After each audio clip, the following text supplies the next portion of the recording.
여러분 안녕하십니까? 위클리 뉴스입니다. 청년 문화 확산을 위한 퀴즈 대회가 천안 동남소방서에서 열렸습니다. 일방적인 교육이 아닌 문제를 통해 재미있고 자연스럽게 청렴 지식을 습득하는 계기가 됐습니다. 보도에 김장석 기자입니다. 함성과 함께 시작된 퀴즈 대회. 정답판과 펜을 든 소방관들이 문제에 집중합니다. 오늘의 주제는 바로 청렴. 흘러나오는 문제를 놓칠세라 귀 기울입니다. 고민 끝에 써내려간 답. 정답 발표에 희비도 엇갈립니다.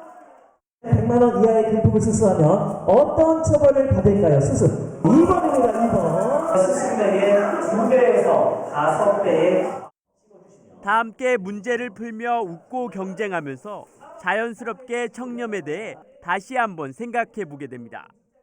각자 강의를 했을 때 받을 수 있는 돈에 대한 거는 전혀 몰랐었거든요. 근데 그런 내용을 새롭게 알게 돼서 되게 좋았던 내용이었어요. 천안 동남소방서가 청렴 시책으로 추진한 도전 청렴 골든벨입니다. 서바이벌 퀴즈 대회 형식으로 청렴 상식과 청탁 금지법 등에 관한 문제가 출제되면서 청렴성 제고에 도움이 됐습니다. 일방적인 주입식 교육이 아닌 참여형 교육으로 효과도 만점입니다. 부패방지법, 공직자윤리법 등 관련 법규에 중점을 두어서 이렇게 행사를 진행하게 되어서 앞으로도 청렴한 천안 동남소방서가 될 수 있도록 최선을 다하고자 합니다. 동남소방서는 지속적인 청렴 교육을 통해 신뢰받는 소방이 되도록 청렴 시책을 꾸준히 추진할 계획입니다. 티브로드 뉴스 김장섭입니다. 한국인을 살해한 혐의로 무기징역이 구형됐던 탈북민 남매가 1심에 이어 2심에서도 무죄를 선고받았습니다. 제대로 검증하지 않은 증거들 때문에 이들은 평생 옥살이를 할 뻔했습니다. 장동원 기자입니다.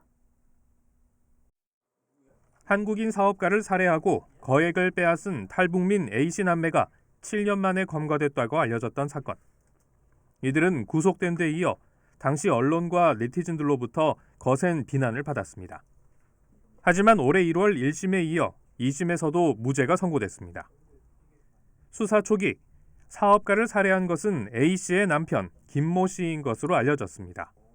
하지만 이후 김 씨가 A씨 남매가 공범이라고 진술을 번복하면서 남매는 살인 누명을 썼습니다. 이들에게는 구속 수사에 이어 무기징역이 구형됐습니다. 김 씨의 진술은 계속해서 번복됐고 1심은 증거 부족으로 안 씨 남매에게 무죄를 선고했습니다. 2심에서는 김 씨의 진술뿐 아니라 제출된 증거들까지도 믿을 수 없다는 것이 확인됐습니다. 검찰은 중국 공안에게서 확보한 CCTV 영상을 증거로 제출했지만 이들이 범인이라는 것을 증명하지 못했습니다. 그냥 중국에서 넘어온 거 그거 가지고 이게 얘네들이고 이게 시체 옮기는 장면이라고 그냥 그런 식의 취지로 CCTV를 보낸 거거든요. 근데 그것은 우리 입장에서는 특히 중국이라는 나라에서 이게 어떻게 작성됐고 편집을 했는지 다른 사람일 수도 있고 이런 건데도 그걸 그냥 그대로. 김 씨는 재판에서 자신이 김일성의 아들이라고 말하는가 하면 100조가 넘는 재산이 있다는 등 허황된 증언을 했지만 경찰과 검찰은 의심하지 않은 것으로 알려졌습니다. 그 사람의 증거가 유일한 직접 증거거든요. 근데 그 사람의 말을 그냥 그대로 믿고 이 사람들 심증을 굳혀갖고 이 사람들이 이미 죽였다라고 심증 굳힌 상태에서 조사를 했고 경찰에서 그 조사를 이어받은 검찰이 그걸 의심하지 않고 그대로 믿고 또 안 씨 남매는 2심 재판으로 다시 한번 무죄를 인정받았지만 이미 경제적 어려움과 가정 불안은 극심해진 상황입니다. 이들은 형사보상 청구를 비롯해 손해배상 청구 등을 진행할 예정입니다. 티브로드 뉴스 장동원입니다. 아산의 특산품인 배가 처음으로 유럽 오스트리아 수출길에 올랐습니다. 검역이 깐깐한 유럽 시장 진출에 물꼬를 트면서 농가 소득 향상에 기대를 모으고 있습니다. 보도에 김장석 기자입니다. 갓 수확한 배가 선별장으로 들어옵니다. 작업을 통해 기준 미달인 배를 골라내고 자동화 시스템을 통해 엄선된 배들은 하나하나 정성스레 포장됩니다. 당도가 높고 품질이 좋아 미국과 대만 등 10여 개국에 수출되고 있는 아산배입니다. 세계 각국의 입맛을 사로잡은 아산배가 오스트리아로 첫 유럽 수출길에 오릅니다. 아산배의 첫 유럽 수출 물량은 6톤으로 금액으로는 24,000달러 규모입니다. 수출되는 배들은 국제적 친환경 인증인 글로벌 GAP를 받은 농가에서 생산된 농산물입니다. 재배 과정부터 수확까지 깐깐하게 챙긴 안전한 농산물로 검역이 까다로운 유럽 시장 진출에 성공했습니다. 글로벌 GLP를 통해서 우리 농가들이 안전하게 재배를 해서 오스트리아 유럽 시장을 교두보를 해서 앞으로 많은 물량이 예상되기 때문에 참 감회가 기쁘고, 농민 역시 판로가 확보되면서 소득 향상에도 도움이 될 것으로 기대하고 있습니다. 농산물이 풍년이 들으면은 내수가 되게 힘들은데 이렇게 유럽이라든지 오스트리아 되니까 다시 수출을 해준다 그러면은 우리 농가한테는 많은 도움이 되겠죠.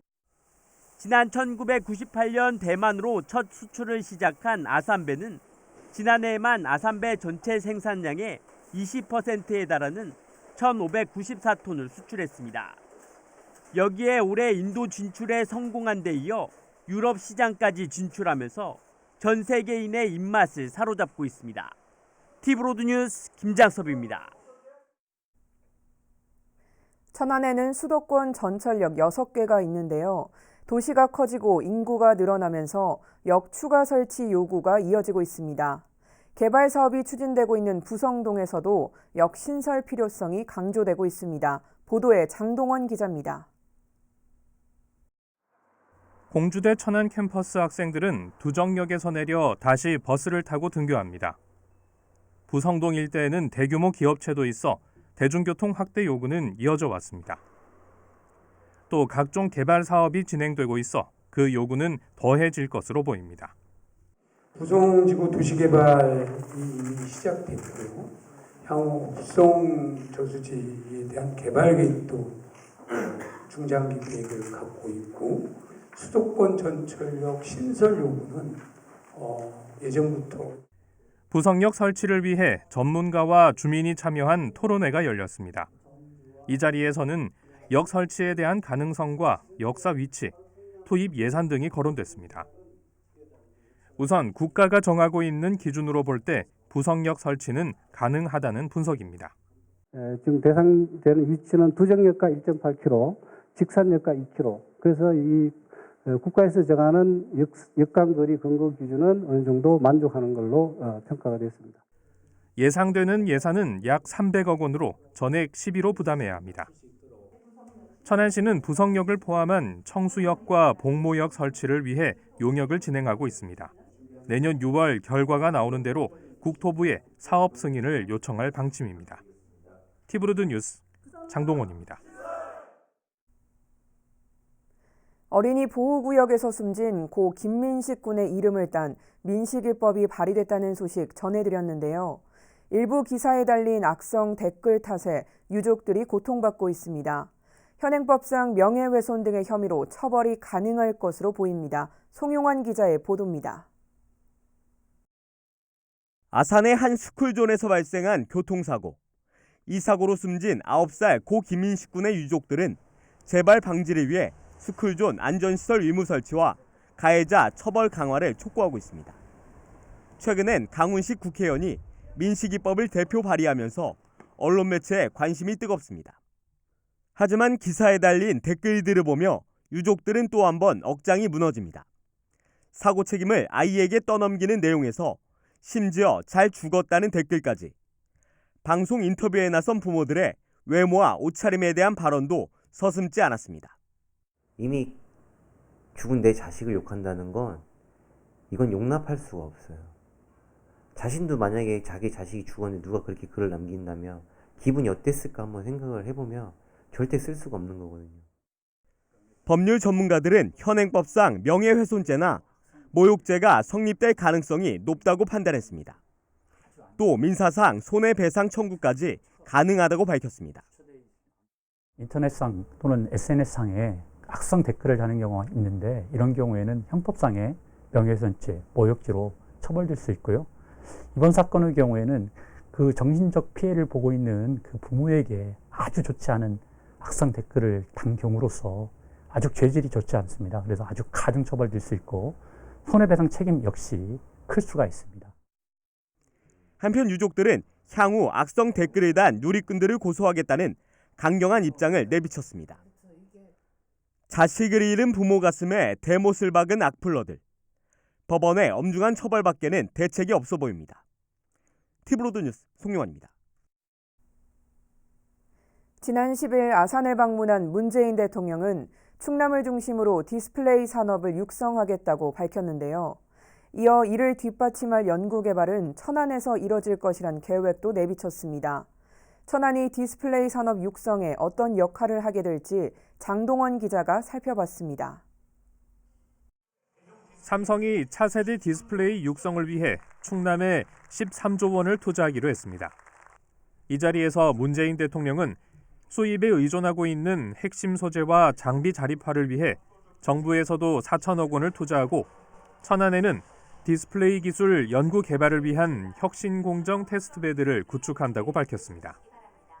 저희 아산에서가 이제 13조를 삼성에서 투자한다는데 저희가 1차 밴드하고 2차 밴드에 천안 디스플레이 관련 그 소재 업체가 천안에 더 많은 거로 알고 있어요. 그래서 저희가 아마 큰 기대를 갖고 있는 거예요. 천안시는 지난해 사업비 5,300억 원을 확보했습니다. 이 중 1,600억 원을 들여 2025년까지 직산읍 충남 테크노파크 야구장 부지에 센터를 짓고 나머지 3,600억 원을 연구개발에 투입합니다. 여기에는 연구기관과 인증기관 등이 입주해 OLED를 비롯한 차세대 접히는 디스플레이 연구에 주력하게 됩니다. 연구 개발을 한 거를 직접 상용화하기 전에 여기서 테스트를 해서 그걸 갖고선 만약에 여기 테스트했는데 검증이 되면 그걸 갖고서 창업을 해서 또 삼성에 또 납품하는 거로. 그래서 여기에 보니까 그 디스플레이 이제 메카로. 이번 사업으로 시는 7천여 명의 고용 창출과 1조 6천억 원의 생산 유발 효과를 기대하고 있습니다. 티브로드 뉴스 장동원입니다. 지난 10일 천안 봉강천 야생조류 분변에서 확인된 AI 항원이 저병원성으로 최종 확진됐습니다. 이에 따라 천안 봉강천 10km 방역대 내에 내려졌던 가금농가 이동통제 등 방역 강화 조치가 해제됐습니다. 농식품부는 정밀검사 결과 저병원성 조류 인플루엔자로 확진됐지만 차단 방역을 강화하기 위해 해당 지역에 대해 일주일간 소독 강화 조치를 유지하기로 했습니다. 천안 서북소방서가 비상구 폐쇄 신고 포상제를 운영합니다. 신고 대상은 다중이용시설로 피난 방화시설을 폐쇄하거나 훼손한 곳이며 주위에 물건을 쌓아 소방활동에 지장을 주는 행위 등이 해당됩니다. 신고는 해당 건물이 있는 소재지 관할 소방서를 직접 방문해 신고 포상금 신청서를 작성하거나 우편 또는 팩스 등을 통해서도 가능합니다.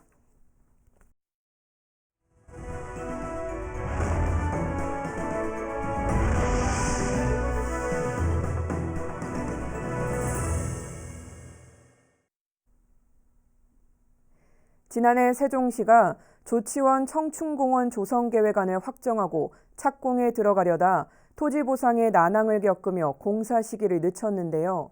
올해 하반기에는 착공에 들어가겠다고 밝혔지만 순탄치 않아 보입니다. 보도에 김장섭 기자입니다. 조치원 청춘공원 조성 부지입니다.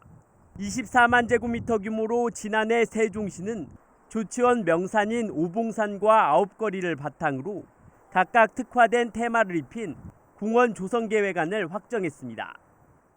주요 시설로는 커뮤니티 광장과 농촌체험관, 청춘화벽, 전망대 등이 들어설 예정으로 세종시는 당초 지난해 하반기에 착공에 들어갈 예정이었습니다.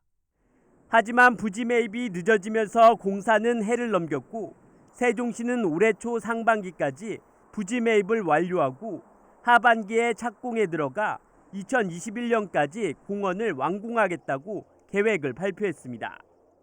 하지만 하반기에도 조치원 청춘공원 착공은 불투명한 상태입니다.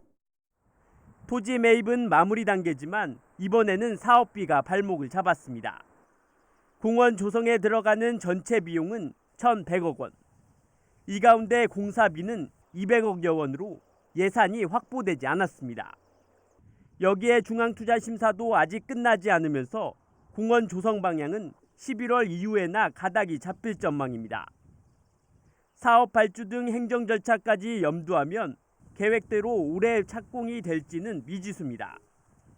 아울러 확보된 내년 예산 규모에 따라 공사 기간이 더 늘어날 수도 있는 상황입니다. 청춘공원을 조치원 지역의 랜드마크로 만들겠다는 세종시. 사업이 계속 늦춰지면서 가시밭길이 계속되고 있습니다. 티브로드 뉴스 김장섭입니다. 현재 세종시 대평동에 있는 고속시외버스 터미널은 임시로 조성돼 운영되고 있는 터미널인데요. 이용객이 계속 늘고 있는 만큼 이제는 정식 여객터미널 조성을 고민해야 할 때라는 목소리가 나오고 있습니다. 언제쯤 사업이 본격화될 수 있을까요? 김우순 기자의 보도입니다. 세종시의 관문 역할을 맡고 있는 고속시외버스 터미널입니다. 지난 2014년 임시 정류장 형태로 조성된 이후 지난해 말 기준으로 하루 평균 2,200여 명의 시민이 이용하고 있습니다. 하지만 터미널 안의 편의시설은 작은 매점과 식당 하나가 전부고 임시로 마련된 주차장은 항상 만차입니다. 터미널 인근에 마련된 임시 주차장입니다. 이렇게 주차장이 꽉 찬 가운데 더 이상 차를 세울 곳이 없어 인도까지 점령했습니다. 때문에 시청 홈페이지엔 터미널 관련 불편 민원이 끊이지 않습니다. 그럼 정식 터미널은 언제쯤 조성될까? 지난 7월에 나온 세종시 여객터미널 개발 전략 수립을 위한 연구 용역 최종 보고서입니다. 내용을 보면 터미널 조성은 개발 착수부터 완공까지 기본 5년이 걸릴 것으로 예상했는데 두 가지 상황에 따라 사업 적정 시기를 달리 봤습니다. 세종시 재정 여력이 부족할 경우엔 이용 인구가 최대치에 이르는 2030년 완공을 목표로, 재정 여력이 풍부할 경우엔 수익성과 관계없이 이용객 편의를 위해 당장 개발에 착수해 2024년 완공하는 것이 적정하다고 돼 있습니다. 세종시는 이 보고서를 토대로 관계기관과 협의를 거쳐 추진 시기를 결정하겠다는 입장입니다. 비교적 투자비가 많이 소요되는 그런 사업입니다. 그래서 시에서 직접 투자하는 방식으로 추진하기는 어렵습니다. 그래서 이거는 민자를 유치해서 추진해 나갈 생각으로 있고요. 그 연구 결과를 토대로 해서 우리 시하고 행복정 LH공사가 지금 협의를 하고 있으니까. 결국 민자 유치가 이뤄지기 위해선 수익성이 담보돼야 하는 만큼 인구 증가에 따른 이용객 증가 추이에 따라 여객터미널 조성 시기가 결정될 것으로 보입니다. 티브로드 뉴스 김우순입니다. 세종의 한 아동 보육시설에서 생활하는 13세 미만의 세 자매가 아빠를 만나러 외출했다 친부와 그 지인으로부터 성적 학대를 당했다는 의혹이 제기돼 경찰이 조사에 나서는 등 지역이 발칵 뒤집힌 일이 있었는데요. 양측의 진실 공방이 갈수록 가열되고 있습니다. 기자회견에서 나온 이들의 이야기 직접 들어보시죠. 김우순 기자입니다. 60대 친아버지가 13세 미만의 세 자매를 성학대했다는 의혹과 관련해 신속한 수사를 촉구하는 기자회견이 열렸습니다. 세 자매의 변론을 맡고 있는 김경은 변호사는 해당 보육시설에선 관련 매뉴얼에 따라 아동보호 전문기관과 수사기관에 아동학대 의심 사례를 신고했고 이후 아이들은 전문 심리치료를 받는 등 안정된 생활을 하고 있다고 밝혔습니다. 그러면서 세 자매의 인권 보호를 위해 관련 기관에 신속하고도 엄정한 수사를 촉구했습니다. 아동의 의사를 존중하고 아동의 인권 보호, 아동의 입장에서 사건의 진실과 실체적 규명, 이걸 위해서 공정하고 신속하며 객관적이고 합리적인 수사를 하여 주시기를 다시 한번 간곡히 부탁드립니다. 그러자 기자회견장에 있던 친부 A씨가 사실 무근이라며 즉각 반박하고 나섰습니다. 보육시설에서 주장하는 신체에 생긴 성학대 의심 자국은 아이들을 목욕시켜주는 과정에서 생긴 것이라며 경찰의 거짓말 탐지기 조사 과정에서도 거짓이 아닌 것으로 나왔다고 주장했습니다. 어느 정신 나가 빠진 놈이 예, 같은 동생하고 제 딸을 성폭행한단 말입니까? 이게 말이나 되는 소리예요? 우리 딸하고 이제 만나보면 반응이 진짜 아빠가 저기 한 건지 나타날 거 아니냐 이거지. 그걸 못하게 하는 게 우리 딸들 갖고 돈벌이용으로 사용하려고 하는 거예요. 이에 대해 A씨는 지난달 해당 보육시설을 무고죄로 경찰에 고소한 상태입니다. 해당 보육시설 역시 A씨의 주장을 전면 부인하며 아이들의 안정을 위해 친부와 강제 분리했을 뿐이라고 밝혔습니다. 성학대 여부를 사주하고 있다는 외부 일부 주장이 있어 새 아동을 보육원과 아버지로부터 안전하게 보호받을 수 있는 제3의 기관에 보호해 주실 것을. 한편 정의당 세종시당은 이 사건의 철저한 수사를 촉구하는 의뢰서를 대검찰청에 제출했으며 이달 초 대전지검으로 사건이 이첩돼 내용을 면밀히 검토 중인 것으로 알려졌습니다. TV로드 뉴스 김우순입니다. 세종시가 농산물 우수관리 인증 쌀 생산 면적 확대를 위해 고품질 싱싱 세종쌀 만들기에 나섭니다. 이에 따라 세종시는 세종 통합 RPC와 농가가 계약 재배를 통해 생산부터 매입까지 관리하고 안정성 검사를 통해 소비자가 안심하고 먹을 수 있는 생산 공급 체계를 구축했습니다. 아울러 판매 확대를 위해 대형 유통업을 통한 판로를 확보하고 가을 축제와 연계해 고품질 쌀을 맛볼 수 있도록 나눔과 홍보를 추진할 계획입니다. 다음 달 1일부터 이틀간 정부 세종 컨벤션센터 일원에서 세종 어린이 안전체험 축제가 열립니다. 이번 안전체험 축제에서는 교통안전과 승강기, 재난안전 등 모두 13개 분야의 36개 프로그램이 운영됩니다. 단체 참여를 원하는 단체와 기관의 경우 세종시 홈페이지를 참조해 신청서를 제출하면 됩니다. 이상으로 뉴스를 마칩니다. 시청해주신 여러분 고맙습니다.